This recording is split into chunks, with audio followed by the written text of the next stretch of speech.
अगर तुम डॉक्टर हो तो पेशेंट्स के करीब होना चाहिए। तुम्हें समझाना तो बिल्कुल ही फजूल है।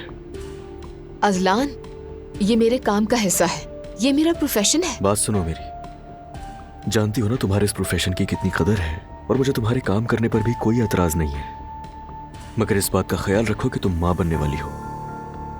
तुम कहना क्या चाह रहे हो? ये सब बंद कर दो। बोल दो मैं प्रेग्नेंट हूँ, मैं नहीं कर सकती काम, थकना सही नहीं है मेरे लिए। फिर बाद में क्या होगा? वो बाद में देखा जाएगा।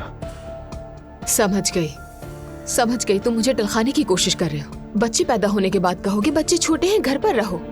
मैं इंटर्नशिप नहीं कर सकूंगी और वो अधूरी रह जाएगी। ठीक है, अब अगर तुम्हें ऐसा लगता है तो मैं आगे कुछ नहीं बोलूंगा, और ना ही तुमसे उस बारे में कुछ भी पूछूंगा। ठीक है मेरी जान, जाओ जाके अपनी इंटर्नशिप करो।